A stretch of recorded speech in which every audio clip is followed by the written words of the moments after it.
All right, welcome back. We are diving deep today into, well, what can only be described as 2 weeks of absolute Salem chaos. Yeah, it's intense. We're talking Labor Day, September 1st, right through to the 12th. Just nonstop developments. If you thought things might, calm down a bit, nope, not happening. The sources we've got paint this picture of investigations just smashing into family feuds. And corporate espionage layered on top, plus some really ominous hints about Salem's darker side creeping back in. It's a lot. It really is. So Okay. our job today, our mission, is basically to cut through that noise. Precisely. Synthesize it. Because you've got Brady digging into this adoption fraud, Gabby spying on Titan, EJ with his weird hospital plans. It's easy to get lost. Yeah, you can miss how it all connects. Exactly. So we're mapping out the 3 big collisions here. Yeah. The adoption mess getting deeper, the loyalty games and spying at Titan. And this, well, the shadow of Stefano reappearing. It's unsettling. It's an incredible amount of drama packed into just 12 days. The pressure cooker's on high from day one, Monday, Labor Day. And it just keeps ramping up. The level of deception, you really have to watch every little detail because one wrong word, one slip up, and boom, the whole thing could blow. Like dominoes. Just like dominoes. Yeah. Brady's investigation is key. He won't quit. And that forces Melinda and Sophia into these really desperate spots. Mm-hmm. Meanwhile, Gaddy's got her spy pen right there in the CEO's office, gathering dirt. But does she realize her plotting is kind of torching any chance she has with Philip or Xander? Probably not. Strategy versus passion. Right? Always the way in Salem. Yeah. They're on a collision course. Okay, let's unpack this. Right. Got to start with Brady Black. He is just relentless in this storyline. Absolutely. He's the engine driving this whole thing forward. That gut feeling he had, it pays off big time on Monday, September 1st. He gets confirmation. It's a smoking gun. Yeah. He meets the lawyer from Chicago, the one who supposedly handled the adoption. Yeah. She flat out denies it, says she never listed Tate Black as the father on any adoption, ever. Wow.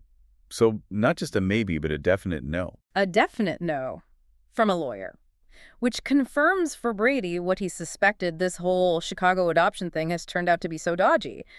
It's not just messy anymore. It's fraud, undeniable fraud. And what's smart is he doesn't just stop there. He immediately zeroes in on the potential weak spot, right? The baby's gender. Exactly. The sources say he starts asking, was the baby Sophia had a boy or a girl? Was the adopted baby a boy or a girl? He's looking for that mismatch. He's hunting for it, not just in what people say, but likely in the paperwork too. Because if the documents were faked to change the father, maybe they messed up the gender. That's clever. Like if they weren't careful enough. Right. If he can prove the baby, Sophia says she gave up, doesn't match the baby Tate and Teresa received, game over for the cover-up. It's a great investigative angle. Now, amidst all this stress, Marlena's role is interesting. Yeah, she's the emotional anchor, isn't she? The sources mention she tells Tate she's very proud of him. Which he probably needs to hear right now. Desperately. He's been dragged through the mud with this. Having Marlena support her belief in him, that's crucial. And the pace doesn't let up. Brady updates Tate the very next day, Tuesday. Yep, September 2nd. Things are moving fast. Brady's spidey senses, as the source puts it, are off the charts. He's not just concerned for his potential grandchild. He smells a rat, a big one, and he's determined to follow the scent. He won't let this go. So he's basically public enemy number 1 for anyone involved in this cover-up. You got it. Extremely dangerous for them. And that pressure, it starts showing cracks almost immediately. Instantly. Tuesday, September 2nd, the same day Brady updates Tate. Sophia Choi is talking to DA Melinda Trask, and she panics. Let me guess. The gender thing. Bingo. She slips up, refers to the baby as a boy again. Oh no, the exact mistake Brady's looking for. Exactly. It's a huge self-inflicted wound. Shows she can't keep the story straight under pressure. And Melinda, she goes into full panic mode. Because she knows what's at stake. Yeah. Brady already threatened her, didn't he? He absolutely did. If her role comes out using her DA position to enable this fraud, her career, her freedom, everything gone. The source says she should be very scared, and frankly, she should be. Brady and Steve are closing in, and Sophia's basically paving the road for them with these mistakes. And it's not just one slip-up, is it? Nope. Friday, September 5th, Tate catches Sophia in another lie. Seriously. Yeah. It becomes this pattern. She hangs around Tate, trying to smooth things over maybe, but she keeps messing up. And every time she lies, she just looks less credible. And Tate, Ironically, looks more like the victim here. It's like she's torpedoing her own cover story. Completely. Mm-hmm. Which gives Brady and Skeeve massive leverage. You barely need hard evidence when your main suspect keeps contradicting herself. So looking ahead, that next week, September 8th to 12th. They're deep in it. Brady and Steve are piecing together the fake adoption scheme. They know the trail leads back to Salem somehow. And Melinda and Sophia. Melinda's scrambling to cover their butts, desperately trying to plug the leaks, but Sophia just keeps making it worse by being around Tate and, continually slipping up. It's a disaster for them. Hashtag 1.3 collateral damage and new connections. It's easy to forget the ripple effects. This investigation isn't happening in a vacuum. Kristen DiMera's sentencing is this week, too. Right, and that's huge collateral damage. Kristen, Tate's mother, is facing prison time, and Brady is actively pushing for the maximum sentence. Oof. So his personal feelings about Kristen are definitely tied into this. Seems that way. He wants justice for the adoption fraud, sure, but maybe also some payback against Kristen. And the fallout hits the kids, always. Rachel Black, Kristen's daughter, might spiral when she hears how long her mom's going away for. It's just layers of trauma for that family. It really is. A reminder that these schemes always hurt the innocent bystanders. And speaking of family connections, there's a new arrival tied into this. Aaron Green. Yeah, Kat and Felicity's brother, Aaron Green, is back, and the sources specifically flag him as a potential tie-in to the adoption story. So not just a random return. Unlikely. In Salem, new characters usually mean new complications or new clues. Aaron could hold some key piece of information, maybe about the baby's real parents, or maybe he was involved in the Chicago side of things somehow. Could he be connected to the gender mix-up somehow? Maybe he knew the real baby? It's possible. He's definitely a wild card. A new lead for Brady and Steve to chase down. And given the whole Green family situation with Kat's secret identity, well, Aaron's return is bound to make things even messier. Yeah, that whole Kat situation. It's a perfect bridge to the next mess. Corporate backstabbing. Okay, shifting gears now.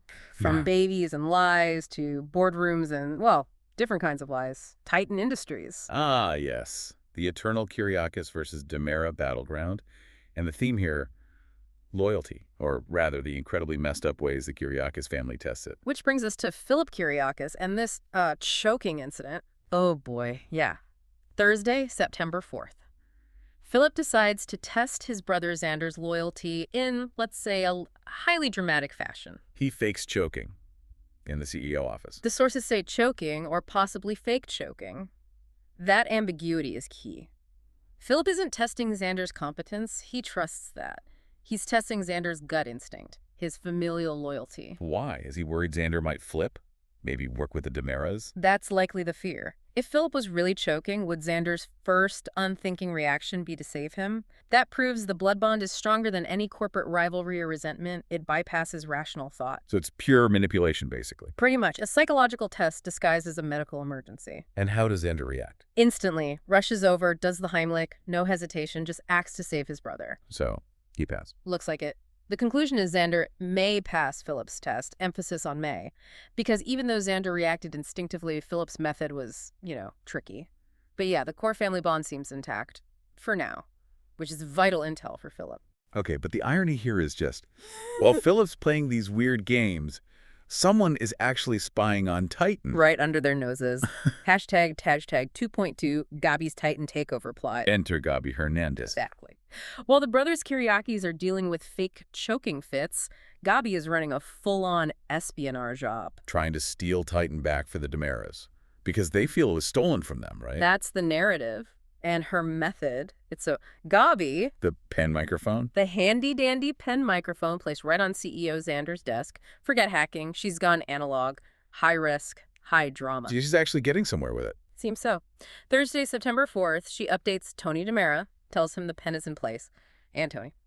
He's apparently giddy. Giddy, okay. Yeah. So this isn't just Gabi going rogue. This is a sanctioned DiMera operation, a strategic move in the long war against the Kyriakis clan. But here's where it gets really messy for Gabi personally, right? Yeah.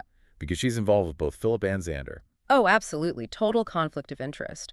On Wednesday, the day before the choking test, she's apparently offering Philip encouragement. She's physically involved with the two top guys at Titan while actively plotting to ruin them. So is she genuinely torn?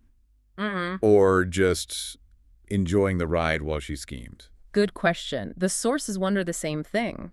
Knowing Gabi, she might just be enjoying getting physical while she's plotting, but strategically, it's flawed. Oh, so. Think about it. If her plot works, she steals Titan.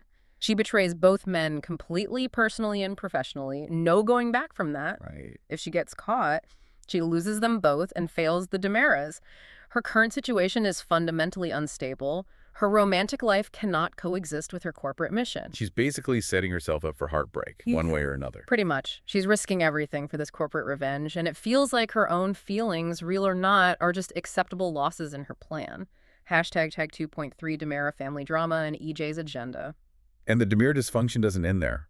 There's drama with Johnny and Chanel, too. Right. They want to start a family. Specifically, Chanel is ready. Like, now. She wants to adopt. Strongly desires it. She's been patient through Johnny's whole trial drama, his issues with EJ, the shooting, all of it.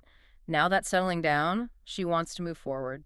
Get a baby. Which is such a stark contrast to the fraudulent adoption Brady's investigating. Exactly. It highlights the difference about genuine desire versus criminal manipulation. But EJ looms large, as always. Doesn't he?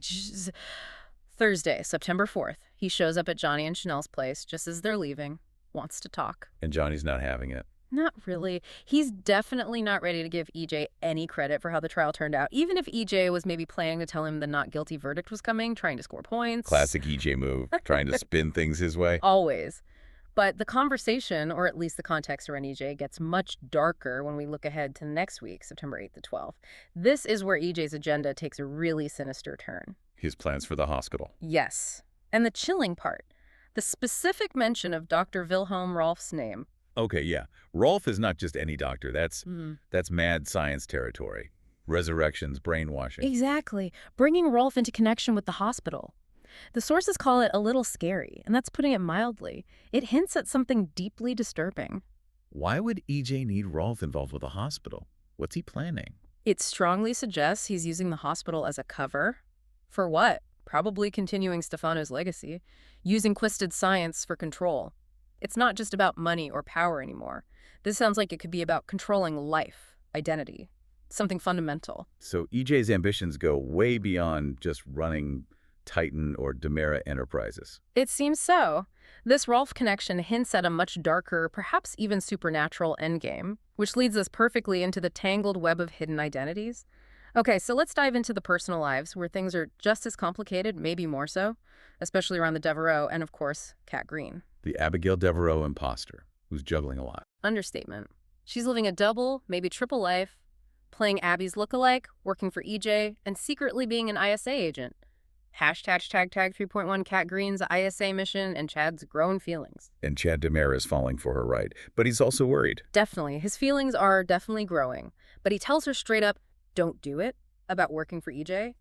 Chad knows his brother. He thinks the job is dangerous for Kat. But he has no idea why she actually took the job. None at all. He's completely in the dark. Kat insists she can handle EJ, says it's not just the money, it's her, quote, crucial ISA mission. She's using the Demera snake pit as cover for her own spying. That seems incredibly risky. Using EJ, using her connection to Chad. Hugely risky, especially as her feelings for Chad might be becoming real. That divides her focus, increases the chance of a slip-up. Chad's worried about her on Friday, September 5th, just because she works for EJ. Imagine how he'll react if he finds out the truth. Yeah, the sources ask, how long until Chad figures out Kat is an IS agent? That reveal is going to be explosive. It'll change everything between them. Every shared moment potentially reevaluated. But in the meantime, she has to maintain cover, which apparently involves bonding with Brady Black. Wait, Kat and Brady, on Wednesday, September 3rd. Unexpected bonding, the source says, which, given Brady's laser focus on the adoption fraud right now, feels significant. You think she's working an angle? ISA related. It's highly possible. Is she gathering intel on Demera involvement, maybe related to the adoption, or just making a connection? With Kat, you have to assume there's a strategic layer. She could be probing Brady, seeing if their missions overlap somehow. Hashtag tag 3.2, the Devereaux family dynamic, and Gwen's return. Okay, let's pivot to the Devereaux family itself. Jack and Jennifer are back in town. Yep, for JJ's birthday party, Friday, September 5th. Julie welcomes them home, and you know Julie. She's got the scoop. Always. She has an intense conversation with Jack and Jen. You can bet she's telling them Gwen Ritchek is back. Which Jennifer's not going to handle well. Not at all. The sources expect Jen to freak out. Think about it. Her evil stepdaughter Gwen is back, and Yuli might also mention that Chad is getting close to Kat, the Abigail Devereaux imposter. Oof. That's a double whammy for Jen. Gwen, who she blames for so much pain, and Kat, who's a constant living reminder of Abby. Exactly. The idea of those two possibly even becoming friends, that's Jennifer's nightmare scenario. It's deeply rooted in trauma. Meanwhile, Jack runs into Gwen. Yeah, in the town square. Their relationship is described as 2 steps forward, 1 step back. He tries to be the mediator, invites her to JJ's party. But she says no. Declines. Says she feels everybody hates her. Jack tries to reassure her he doesn't, at least. It shows his struggle, caught between his wife's justifiable anger and his, lingering connection to Gwen as his daughter. It's messy. Yeah. But Gwen's not just sitting around feeling hated, is she? She's making new connections. Ominous ones. Looking ahead to the week of September 8th, the sources point to a potential pariah alliance. Gwen and EJ DiMera are seen chatting more. Gwen and EJ. Seriously. Friendship. Romance. It's floated as a possibility. They're both town pariahs, right? Misunderstood, maybe. But think about that pairing. Gwen's instability and grudges, combined with EJ's resources and his secret Rolf agenda. That's a genuinely scary combination. Like an axis of chaos. Exactly. An alliance between them could amplify the threat EJ poses, potentially using Gwen's inside knowledge of the Devereaux. It's not good. Hashtag tag 3.3 romance and relationship therapy. Okay, amidst all this darkness, there's some young romance. Tate and Holly. A little bit. Wednesday, September 3rd, Tate and Holly share a moment, maybe ditching their friends, Aaron Green and Ariana Horton, who then get stuck together. Setting up future triangles, classic soap stuff. Yep. Keeps the younger set involved while the adults are plotting and scheming. But speaking of scheming adults, Xander actually goes to therapy with Marlena. He does. Also on Wednesday, September 3rd, likely right after Philip's choking test, which is interesting timing, he needs some anger management. And what does he say is the source of his anger? Pretty much sums up Salem.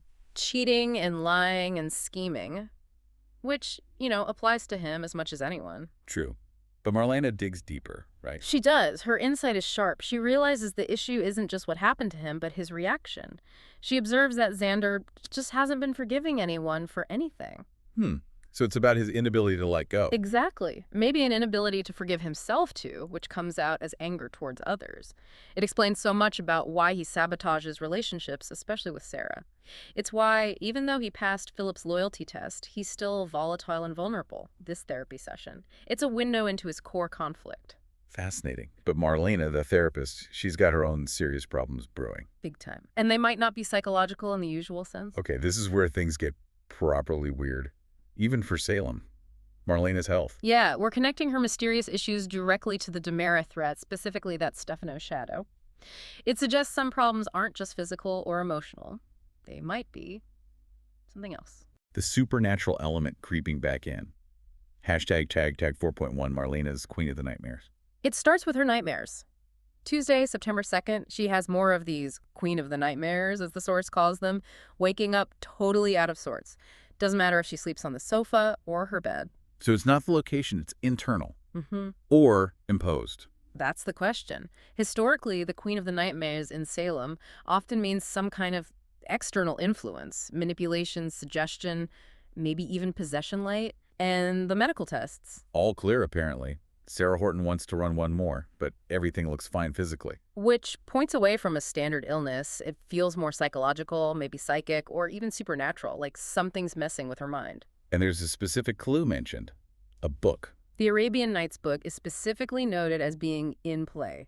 That feels deliberate, like a prop used for hypnosis or dream suggestion. Think Rolf. Think Stefano's past methods. It's not random. So Marlena's trying to fight back. She asks Belle for help. Yeah, Thursday, September 4th, she asks Belle for a favor. The guess is she wants Belle to watch her sleep, see if she talks, identify triggers. She's trying to find a rational explanation for something that feels deeply irrational. Or witness to her own nightmares. Exactly. And maybe it'll work. The sources say her nightmares during that next week could provide clues. If she is talking, maybe she'll mention names, places, maybe even something related to EJ and Rolf. It could directly link her mental state to the DiMera plot. Hashtag tag 4.2, Stefano's shadow and future threats. Which brings us back to the big man himself, Stefano. Susan Banks claims he's back. On Tuesday, September 2nd, Susan says Stefano DiMera is back and warns, Something wicked this way comes. Okay, Susan's pronouncements can be Hmm. out there. But tying it together with EJ and Rolf. That's the crucial link. It elevates EJ's hospital plan beyond just corporate maneuvering or even standard mad science. If Stefano's influence, his shadow, is really back, then Rolf's involvement isn't just about weird experiments, it's about continuing Stefano's life work. Mind control, cloning, cheating, death, Yeah. that level of stuff. Potentially. Using the hospital, a place of healing, as a base for ultimate control. It connects the Demera corporate structure directly to this existential, possibly supernatural threat. So the hospital becomes a weapon. It seems like it. If Stefano's influence is active, whether he's physically back or working through EJ, then nobody's identity, free will, maybe even their soul, is safe. Which makes the everyday stuff, like Julie maybe reopening her bookstore that week, Feel incredibly fragile, right? This little slice of normalcy, community celebration happening while literal evil might be setting up shop in the hospital basement. The contrast is stark. It highlights just how precarious life in Salem always is. Hashtag tag outro. Wow. Okay, that was a lot to process over just 2 weeks. So for you listening, let's try to boil it down. 3 big takeaways seem clear. Yeah. First, you've got the adoption investigation just imploding. Brady's relentless. Sophia keeps messing up. That whole corrupt scheme is crumbling fast. All right, second, Titan is pure chaos. Philip's bizarre loyalty tests, Gabi's spy pen plot, while juggling 2 Kyriakis brothers. Yeah. It's all double-crossing and insecurity, fueled by the Demera-Kyriakis war. Mm-hmm. And third, underlying all of it is this growing threat of hidden agendas and maybe something darker.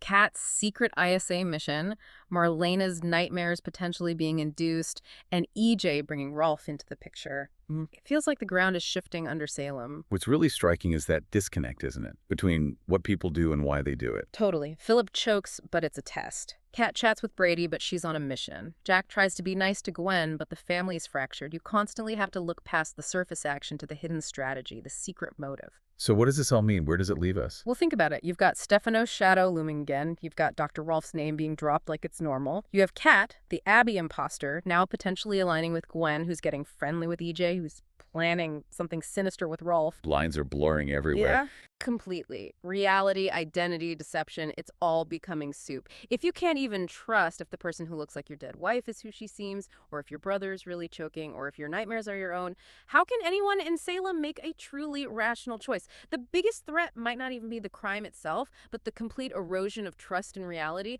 leaving everyone vulnerable to whatever dark science EJ and Rolf are cooking up. That's something to think about.